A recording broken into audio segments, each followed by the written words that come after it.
Leitura diária. Deuteronômio, capítulo 34. A morte de Moisés. Então, das campinas de Moabe, Moisés subiu ao monte Nebo, ao topo do Pisga, em frente de Jericó.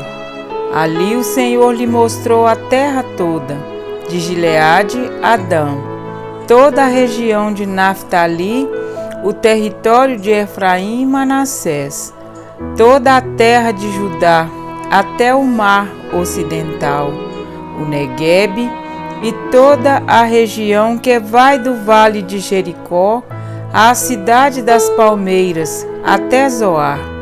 E o Senhor lhe disse: Esta é a terra que prometi sob juramento a Abraão, a Isaque e a Jacó, quando lhes disse: Eu darei a seus descendentes. Permiti que você a visse com os seus próprios olhos, mas você não atravessará o rio, não entrará nela. Moisés, o servo do Senhor, morreu ali em Moabe, como o Senhor dissera. Ele o sepultou em Moabe, no vale que fica diante de Bet-peor. Mas até hoje ninguém sabe onde está localizado seu túmulo. Moisés tinha 120 anos de idade quando morreu.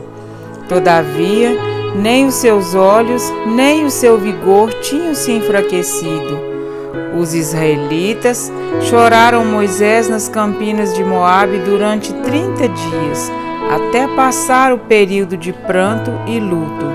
Ora, Josué, filho de Num, estava cheio do espírito de sabedoria, porque Moisés tinha imposto as suas mãos sobre ele, de modo que os israelitas lhe obedeceram e fizeram o que o Senhor tinha ordenado a Moisés. Em Israel nunca mais se levantou profeta como Moisés, a quem o Senhor conheceu face a face, e que fez todos aqueles sinais e maravilhas que o Senhor o tinha enviado para fazer no Egito, contra o faraó, contra todos os seus servos e contra toda a sua terra. Pois ninguém jamais mostrou tamanho poder como Moisés, nem executou os feitos temíveis que Moisés realizou aos olhos de todo Israel. Amém? Para refletir, de uma aparição na sarça ardente a diálogos face a face, Moisés experimentara a mais íntima comunhão com Deus. O início de seu chamado, porém, não foi nada promissor. Tímido e amedrontado, por vezes procurou esquivar-se de sua missão, alegando a sua notória incapacidade. Habituado à pacata vida como pastor de ovelhas, sua habilidade social era limitada à sua família e à família de sua mulher. Certamente, sua ida ao Egito após 40 anos no deserto foi um desafio bem maior do que quando de lá fugira. 40 anos também foram o tempo em que guiara Israel pelo deserto. Como pastor, aprender a cultivar a mansidão, a paciência e o amor, e também a usar a vara da disciplina quando necessário. Mas nenhum dos rebanhos de ovelhas que guiou poderia ser comparado a Israel. Após tantos anos em cativeiro, muitos hábitos nocivos precisavam ser eliminados, e o grande líder descobriria que teria de deixar algumas ovelhinhas pelo caminho, e que nem sempre o amor do pastor é suficiente para manter a salvo as ovelhas que decidem andar em apriscos diferentes.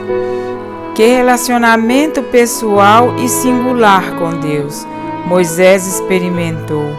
Nem o seu pecado no deserto de Zim, que lhe tirou o direito de entrar em Canaã, lhe privou do privilégio de continuar comungando da presença pessoal do Senhor. Sua desobediência não lhe permitiu entrar na terra prometida, mas o seu arrependimento e submissão lhe concedeu uma visão panorâmica de Canaã na companhia do próprio Deus e uma surpresa insuperável. Amparado por seu melhor amigo, o maior profeta de Israel descansou. E assim como foi retirado do rio Nilo para uma vida terrestre de propósitos grandiosos do coração da terra, o Senhor ressuscitou para propósitos eternos.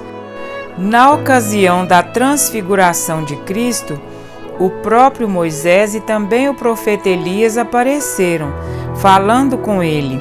Mateus 17:3. Foi algo tão real que Pedro se propôs a construir tendas para os profetas de Deus ali repousarem. No livro de Judas, também encontramos a cena de um conflito entre Satanás e Miguel, que é Jesus, pelo corpo de Moisés. Judas 9. O que indica que em sua ressurreição o diabo reivindicou Moisés para si por causa do seu pecado. Mas como desde a primeira peleja o Senhor obteve vitórias, Apocalipse 12, 7 e 9, concedendo a Moisés a graça de desfrutar da Canaã celeste.